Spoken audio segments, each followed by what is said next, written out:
Warning, this post contains major spoilers for Whitney Houston. I Want to Dance with Someone. Whitney Houston, I Wanna Dance with Somebody is based on the true story of the legendary singer's life and career. Directed by Cassie Lemons from a screenplay by Anthony McCartan, I Wanna Dance with Somebody is inspired by the real life of Whitney Houston, although there are a number of elements that are not developed. Nicknamed The Voice, Houston is one of the most successful artists of all time, breaking records and selling over 200 million records worldwide during her career. To date, there have been 5 portrayals of Whitney Houston in documentaries and feature films. Although based on the truth, biopics can't hold much and sometimes exaggerate certain aspects of a musician's life to cut to the chase. The Whitney Houston biopic offers a look into the celebrated singer's life and rise, but there's more to the story that the film omits, and the questions that arise after watching some scenes unfold in I Wanna Dance with Somebody. Was Whitney Houston bisexual? Robin Crawford relationship explained. I Wanna Dance with Somebody briefly focuses on the romantic relationship between Whitney Houston and Robin Crawford,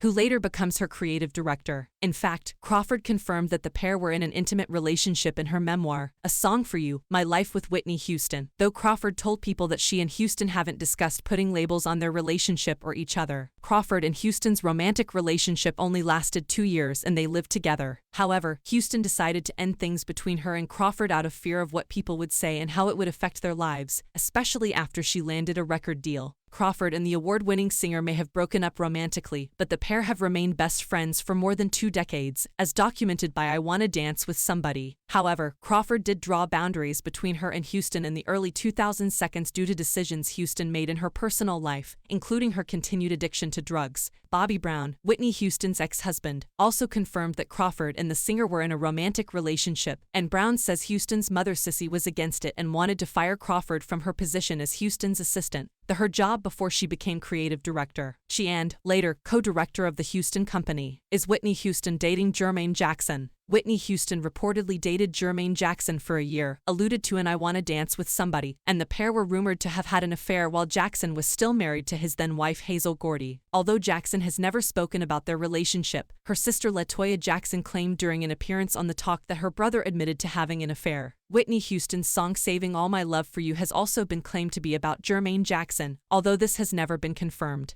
Also, Houston reportedly had a crush on Eddie Murphy in the late 80s, though she didn't reciprocate, according to Crawford. Did Bobby Brown abuse Whitney Houston? Bobby Brown and Whitney Houston's romantic relationship was a turbulent one and often made headlines, especially in their later years of marriage. I Want to Dance with Somebody claims Bobby Brown abused Whitney Houston, and he confirmed in a 20/20 interview that he's hit out at Houston before. Brown has denied allegations that he was violent towards Houston beyond the admitted incident, but he revealed that the last years of their marriage were pretty horrific. Who is Barbara Houston? What I Want to Dance with Someone leave aside, Barbara is featured throughout the musical biopic, and one can sense the coldness and distance between Whitney and Barbara. Their real-life relationship was just as strained. Barbara Houston, who is 40 years younger than John Houston, eventually married him, although the couple had an affair which reportedly began while John was still married to Houston's mother, Sissy. What I Wanna Dance with Somebody omits is the lawsuit Barbara filed against Whitney, alleging the singer was the sole beneficiary of John Houston's life insurance and the money would be used to pay off the mortgage of Barbara and John, with the remaining money being donated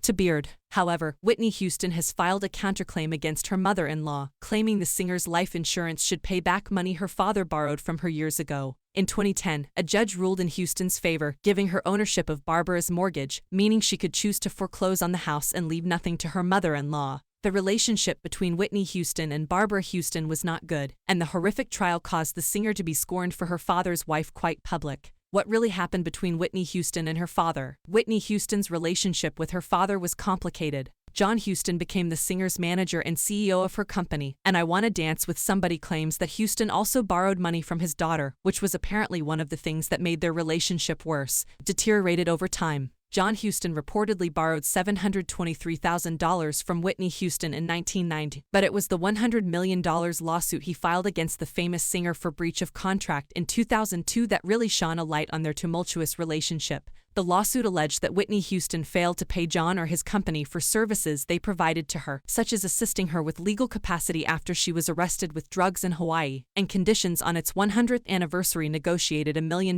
deal with Arista Records. John Houston even tried to address his daughter on television. The Houston patriarch died shortly thereafter in 2002, and the lawsuit was dismissed in 2004. How did Whitney Houston die? I Wanna Dance with Somebody avoids showing the singer's tragic death. However, the Whitney Houston biopic references the singer's death just hours before music producer Clive Davis' pre-Grammy party. Whitney Houston died of drowning in the bathtub of her hotel room at the Beverly Hilton. An autopsy report said the effects of atherosclerotic heart disease and cocaine use also contributed to the singer-actress' accidental drowning. Houston had a history of cocaine use, and white powder was found on her bathroom counter, suggesting that the singer used the substance to bathe her. Rather than focusing on her death and the factors that contributed to it, Whitney Houston, I Wanna Dance with Somebody celebrates the voice of the iconic singer at the peak of her career by choosing to center the film's final scene on Whitney Houston's performance at the American 1994 Music Awards. This decision draws back from the tragedy of her death, as well as Houston's tumultuous final years, and serves as a reminder of what a powerful and beautiful voice she had and the joy she brought to others using her immense talent. Audiences walk away from I Wanna Dance with Somebody with a bright moment in Whitney Houston's life instead of the dark moment of her death. Thank you for watching. Please like and subscribe and support my channel.